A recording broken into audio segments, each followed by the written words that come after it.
today class we will begin with Bohr model of atom. Now what does this Bohr model of atom says? It says that the atom is composed of heavy positively charged body in the center. What we call this heavy positively charged body? We call this as nucleus, and electrons are revolving around it, just like other planets are revolving around the sun. In the similar way, electrons are revolving around this positively charged body, and the mass of nucleus is due to the presence of neutrons. Neutrons he nucleus को मास provide करता है. And what this Bohr model of atom says that electron revolve only in those orbits whose energy are stationary, or we can say whose energy are quantized, meaning fixed. Now what is the meaning of this term quantized? Quantized means fixed.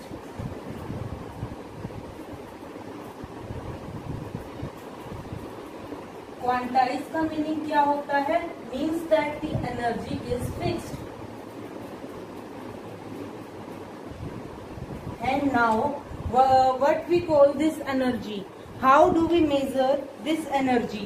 We measure this energy by the help of formula like this. En is equal to minus 2 pi square m e की power 4 multiply this z square upon n square x square. We measure it by this formula, and if we substitute all these values, we find that this would be equal to firstly I must tell about this value of E. Now what is this E? This E is nothing, it is charge on electron. What we call this? We call this as a charge on the electron. Now what is the charge on electron? The charge on electron is minus 1.6 into 10 raised to the power minus 19 coulomb. It is the charge on which is present in the electron. And now when we substitute all these values, what we get? We get energy as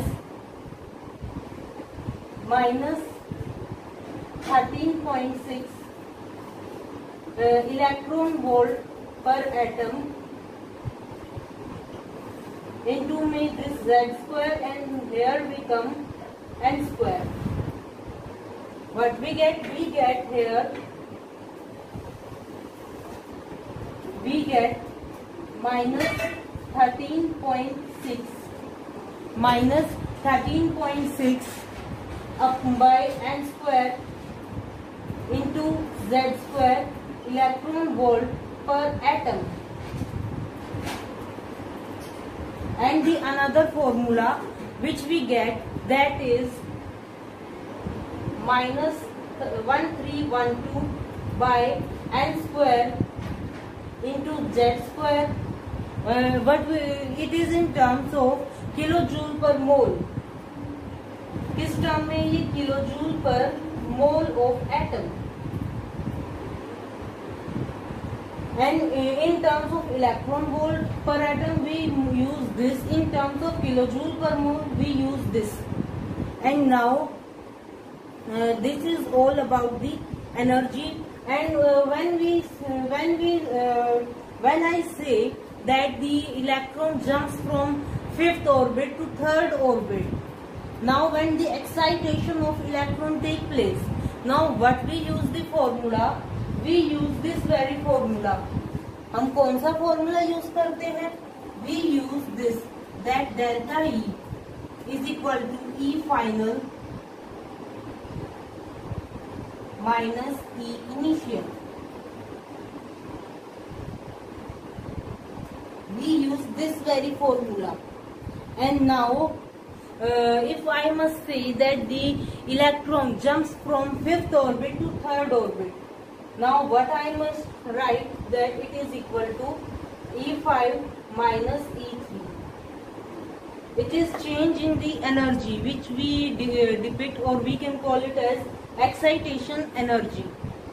And now this change in energy occurs when the electrons, when जब ये electron jump करते हैं तभी मतलब जो energy है वो change होती है। जब electron from higher energy level, मतलब क्या बोलना चाह रही हूँ मैं कि जब कोई भी इलेक्ट्रॉन जब हायर एनर्जी लेवल से वो कहाँ पे जाता है, लोअर एनर्जी लेवल पे, higher to lower, it emits energy. क्या करता है वो एमिट करता है एनर्जी, और अगर वो lower to higher energy level में जाता है तब वो एनर्जी को एब्जॉर्ब करता है। And this is all about this very energy. And now we also discuss about what ionization energy is. From here we also get the concept of ionization energy. Now firstly I must discuss it for hydrogen atom. Now what I call this ionization energy, जब हम किसी भी electron को जो एक orbit में present होता है किसी भी मतलब एटम में, तो फिर हम उस इलेक्ट्रॉन को कंप्लीटली रिमूव कर देते हैं and take it to the infinite position. We call this as ionization energy. Now if we put this value in this formula, then how what I will get? That this ionization energy is equal to final position में infinity पे जाता है minus this E initial. For hydrogen atom, initial value is 1 because the number of orbit which are present in hydrogen atom is 1 because electron is 1. We get this, and this very E infinity, the energy at infinity is 0. So I must cancel it. Infinity पे energy 0 हो जाती है, तो मैंने इसको cancel कर दिया। And now we are going to find this E1. Now what this E1 is? E1 is nothing, it is this. Now how I will get? Minus 1 3 1 2 by n square, when this n is 1.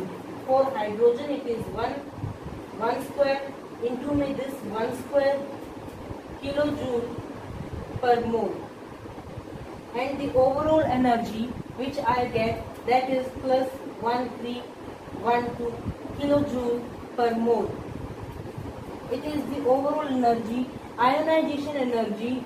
Now for which atom I have calculated? I have calculated for hydrogen atom. Hydrogen atom के लिए मैंने ये ionisation energy को calculate किया है। And now this Bohr model, जब हम इस बोहर मॉडल ऑफ एटम को देखते हैं तो it is applicable only for hydrogen like atoms, मतलब जिनमें नंबर ऑफ इलेक्ट्रॉन केवल और केवल 1 हो। Now how can I tell you hydrogen like species, मतलब जो हाइड्रोजन लाइक स्पीशीज होती है उनमें ये इजीली एप्लीकेबल होता है। Now what are those hydrogen like species? I am giving you some example like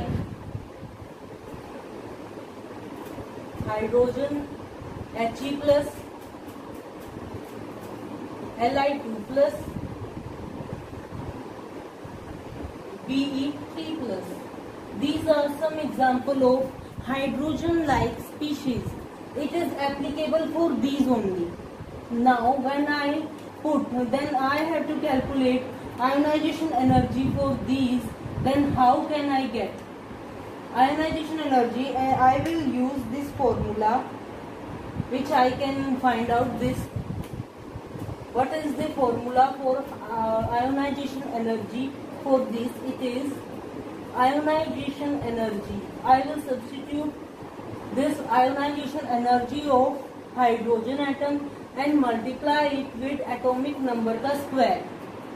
I use this formula for calculating the ionization energy in these. Then how can I get? Let me tell you. हमें केवल और केवल ये formula ही use करना है। Now how it is applicable? Now this ionization of hydrogen value is this plus 1312। अगर मुझे ये कैलकुलेट करना है, मान लो मैं लिथियम के लिए कैलकुलेट कर रही हूँ, लिथियम के लिए, तो इसका एटॉमिक नंबर क्या है 3 एंड 3 का square is 9 and we can calculate is this, it is this much kilojoule per mole. I get this kilojoule per mole. Calculation you can done. You can do it by yourself. And now, if I want to know the value for radius, now what that radius value is. अगर मुझे radius बताना है तो radius का क्या formula होता है? Now what is the formula for radius, for calculating that very radius? That this Rn is equal to A naught, this A naught into में n square upon में z. This is the formula for calculating the radius, and this n is orbit number. ये n क्या होता है? Number of orbit. n इस फॉर्मूले में क्या डिनोट करता है? नंबर ऑफ ऑर्बिट डिनोट करता है। एंड दिस z, और ये z क्या डिनोट करता है? This z denote atomic number. ये z क्या डिनोट करता है? एटॉमिक नंबर डिनोट करता है। एंड दिस a नोट, और जो कि ये a नोट है, ये क्या होता है? This is nothing but the Bohr radius and its value. हम इसकी वैल्यू क्या है? 52.9 picometer, which is equal to 0.529 Armstrong. In terms of Armstrong, its value is this. And now how we calculate the velocity? Velocity calculate करने के लिए हम कौन सा फॉर्मूला देखते हैं? For calculating the velocity, velocity calculate करने के लिए हम यूज करते हैं formula Vn is equal to V naught Z by N।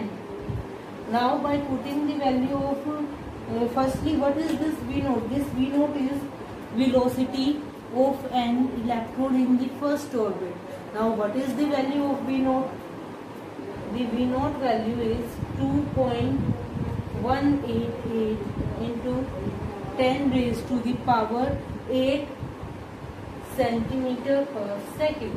It is its value. What is its value? 2.188 into 10 raised to the power 8 centimeter per second. It is the value for velocity of electron in the first orbit. And by putting this value of this z and this n, we get Vn value.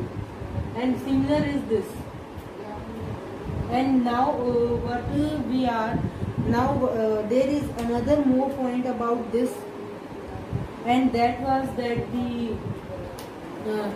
angular momentum. हमने पढ़ा है कि जो angular momentum होता है वो quantized होता है। For this Bohr model of atom, what do we mean by quantization of angular momentum? Angular momentum के क्वांटाइजेशन से हम क्या चीज अंडरस्टैंड करते हैं? We understand that this MVR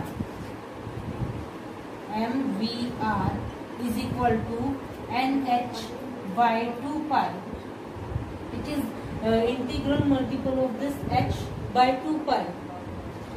And this H is, as I have told you, it is Planck's constant. And now what is this MVR? ये MVR क्या होता है? This is angular momentum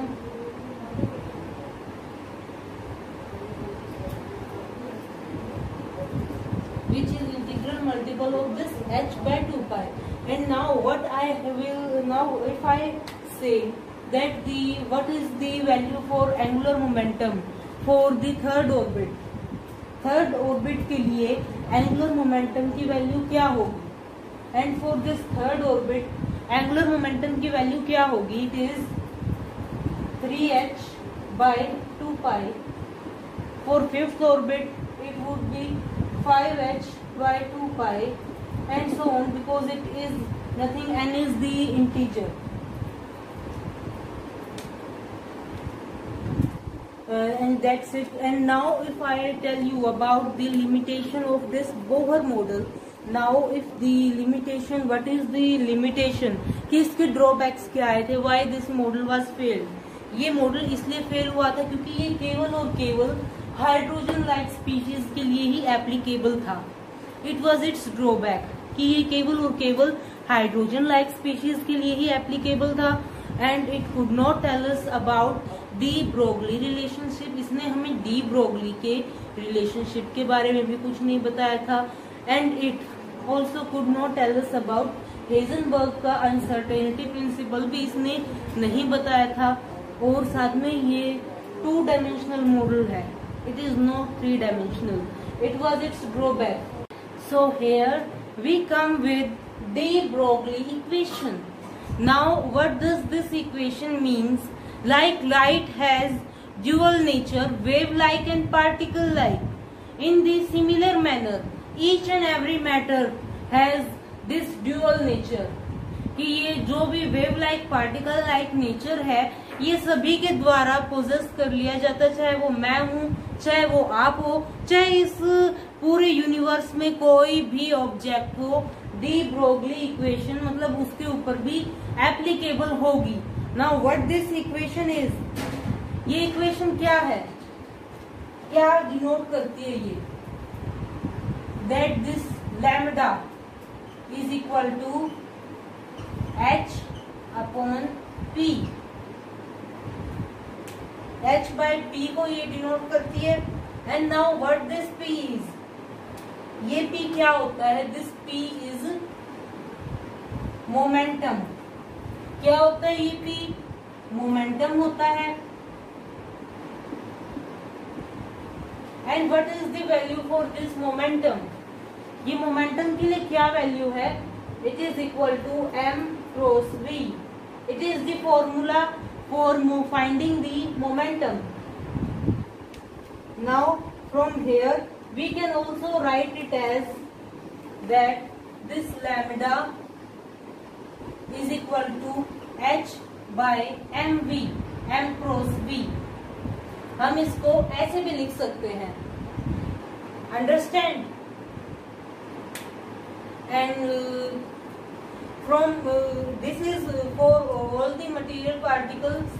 and there was some another formula which we can see, that is h by mc. इसके अंदर mv होता है और उसके अंदर mc है. These two formula which we can see clearly in each and every books. Now what this formula denotes? और ये वाला जो फॉर्मूला है जो h by mv है, ये किसके लिए वैलिड है? This is valid for material particles. किसके लिए वैलिड है? For material particles. और जो नीचे वाला फॉर्मूला है h by mc, ये किसके लिए वैलिड है? For light. लाइट के लिए हम ये वाला फॉर्मूला यूज करते हैं. Now what was the significance of this D Broglie equation, which is most commonly asked question for each and every exam. चाहे वो कितना भी मतलब छोटा एग्जाम ही क्यों ना हो, मतलब ये क्वेश्चन पूछा जाता है एग्जाम में mostly. What was the it's physical significance? इसकी सिग्निफिकेंस क्या है? इसकी सिग्निफिकेंस है दैट दिस लैम्डा, अगर मैं इसको ध्यान से देखूं, h और v को मैं कांस्टेंट मान के चलूं, then this lambda is inversely proportional to this m. ये जो लैम्डा है वेवलेंथ इनवर्स है किसका? मास का. तो इसका मतलब क्या है? What does this means? This means that this formula is applicable for small size और microscopic particles के लिए ये valid होता है. Understand? This was all about this de Broglie equation. And now another topic which we are going to study in today's class. What is that topic? That topic is क्या पढ़ने वाले हैं आज क्लास में? हम पढ़ेंगे कैलकुलेट दी, अब ये क्वेश्चन अभी बहुत ज्यादा इम्पोर्टेंट है और मतलब किसी भी एग्जाम्स में पूछा भी जाता है। And so now we are going to study this question और दिस वेरी, अब हमारे सामने हाजिर है ये वाला बहुत ही अच्छा सवाल। तो फिर अब हम इसे सॉल्व करने से पहले हम कोई एक इम्पोर्टेंट डेरिवेशन आपको समझाने जा रहे हैं। अब वो डेरिवेशन क्या है? Calculate the number of waves in fourth orbit generated by electron. अब सबसे पहले वो डेरिवेशन क्या है, देखो डेरिवेशन क्या है, that this 2 pi r which we call this circumference of circle, 2 pi r किसके इक्वल होता है? n लैम्डा की इक्वल होता है, n into lambda. And this, अगर मैं ये इक्वेशन अब ऐसे लिखूं, 2 pi r by lambda is equal to n, और ये n क्या डिनोट करता है? n denotes the number of waves. क्या डिनोट करता है? Number of waves. और ये लैम्डा मैंने पिछले फॉर्मूला में ही आपको बताया था कि लैम्डा क्या होता है? लैम्डा होता है h बाय एम वी। तो फिर अगर मैं वो वैल्यू इसमें सब्सटीट्यूट करती हूँ तो मेरे पास क्या आ जाएगा? h और ऊपर एम वी से मैं मल्टीप्लाई कर लूंगी इज इक्वल टू n। तो फिर अब इधर मेरे पास एक चीज हो रही है which we can easily predict here, एक चीज हो रही है MVR। अब ये MVR क्या है? MVR मैंने आपको लास्ट में भी बताया था कि जो MVR है ये मतलब एंगुलर मोमेंटम है और बोहर के according it is equal to NH by 2 pi. तो फिर हम इस चीज को ऐसे भी लिख सकते हैं, 2 pi by h dot NH by 2 pi. और ये किसके इक्वल होता है? ये इक्वल होता है n के। और ये सारी चीजें इसमें कैंसिल आउट हो जाती है, cancel cancel cancel and this cancel. तो फिर अब हमें इससे क्या चीज मिलती है? हमें इससे मिलती है that this n is equal to n। और अब ये n और n क्या है? अब इसमें ये एक n है, ये क्या है? नंबर ऑफ ऑर्बिट होता है। एक n का मतलब क्या है? Number of orbit. और जो दूसरे वाला n है, दिस सेकंड n, ये क्या डिनोट करता है? The number of waves. और इससे हमें इस क्वेश्चन का भी सॉल्यूशन मिल जाता है। Number of waves in fourth orbit, कि फोर्थ ऑर्बिट के अंदर कितने वेव्स जनरेट होते हैं। Number of waves which are generated in the fourth orbit by the help of this formula. इस फॉर्मूले से मतलब अब ये जो डेरिवेशन मैंने आपको सॉल्व करी है, मतलब ये जो प्रूफ निकाला है, इससे हमें एक चीज क्लियर हो जाएगी दैट फोर्थ ऑर्बिट में कितनी वेव्स होती है? ऑब्वियसली 4 वेव होगी। दैट दिस फोर्थ ऑर्बिट में कितनी वेव होती है? 4 वेव होंगी। और चाहे अब कोई भी हो, चाहे कितनी भी ऑर्बिट हो, अगर वो पूछे कि फिफ्थ ऑर्बिट में कितनी वेव्स होती है, ऑब्वियसली 5 वेव्स होंगी। इन द सिमिलर में सिक्स्थ ऑर्बिट में कितनी होगी? 6 वेव होगी। थर्ड ऑर्बिट में कितनी वेव होगी? 3 वेव्स होती है। By the help of this formula we can solve this question. And now we are going to study about Heisenberg uncertainty principle. क्या पढ़ेंगे हम? हेजनबर्ग का दिया हुआ uncertainty principle, Heisenberg uncertainty principle. तो now we discuss this Heisenberg uncertainty principle. Now what does it tell? It tells that it is impossible to measure or calculate change in position or momentum of small particle, की जो small particle है उसके जो change है, मतलब कि इसमें change position और momentum में जो change है वो हम calculate करना मतलब हमारे बस की बात नहीं है। अगर हम if we try to do so the result would become uncertain. It is all about this Heisenberg uncertainty principle. Now, how we write that expression for this? The expression for this is written as that this delta x dot delta p is slightly equal to h by 4 pi. What we call this? This is called as Heisenberg uncertainty principle expression. Now, what does delta x denote? अब ये delta x क्या denote करता है? This delta x denote uncertainty.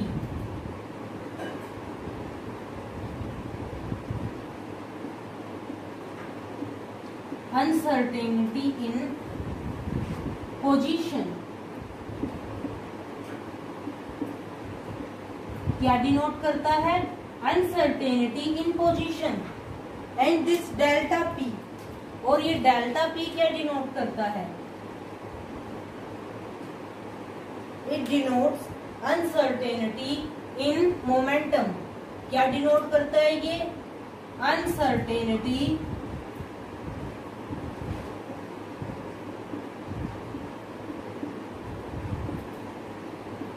In momentum.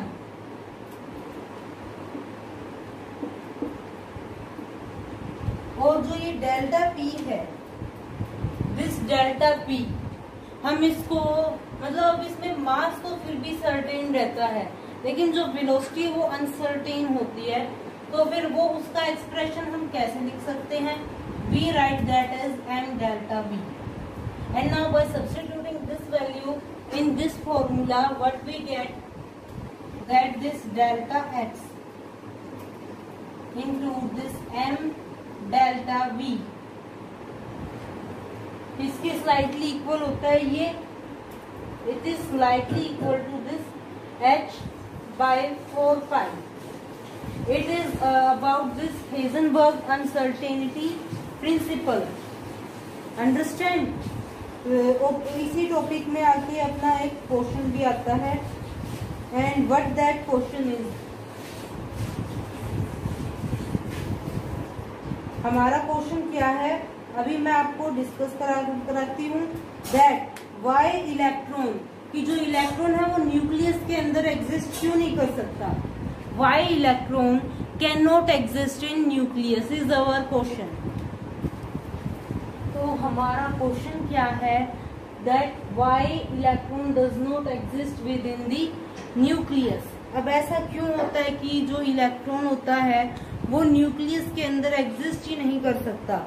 ऐसा क्यों होता है? देखो, अब हम हेजनबर्ग अनसर्टेनिटी प्रिंसिपल नहीं है, इसके अकॉर्डिंग हम प्रूव करके दिखाएंगे आपको कि ऐसा क्यों होता है. पहले इसका एक्सप्रेशन याद करो क्या था? Delta X dot M delta V is approximately equal to h upon 4 pi. Now what this delta x? Delta x for this portion would be, delta x की क्या वैल्यू पॉसिबल हो सकती है? That would be 10 raised to the power -15. ये x मतलब ये इसकी value है, मतलब it is the uncertainty in position. And m तो हमें पता ही है, हमें डेल्टा v पता करना है. इस क्वेश्चन में h भी हमें पता है, 4 तो 4 है ही, और पाई की वैल्यू भी हमें पता है. पाई की वैल्यू हम क्या लेकर चलेंगे? 3.14. So now by putting all these value in this question, what 10 raised to the power -15. and what is this very mass of the electron? Mass of the electron is 9.1 into 10 raised to the power minus 9.1 into 10 raised to the power minus 31 into make this very delta V. It is most probably equal to h. What is the value of this h? H की क्या value है? H की value है 6.626. May I come here? 6.626 into 10 raised to the power minus 34 upon में 4 into में 3.14. जब हम इस पूरी चीज को सॉल्व करते हैं तो हमारे पास जो ये डेल्टा V की वैल्यू क्या आती है? डेल्टा V की वैल्यू क्या आती है? 5 into में 10 raised to the power 10 metre पर सेकेंड, जो कि मतलब काफी लार्ज है वेलोसिटी ऑफ लाइट से। तो इसीलिए मतलब जो ये चीज है ये अनस्टेबल हो जाती है सिस्टम। तो इसी वजह से जो ये इलेक्ट्रॉन है ये न्यूक्लियस के अंदर लाई नहीं कर सकता। And that's all about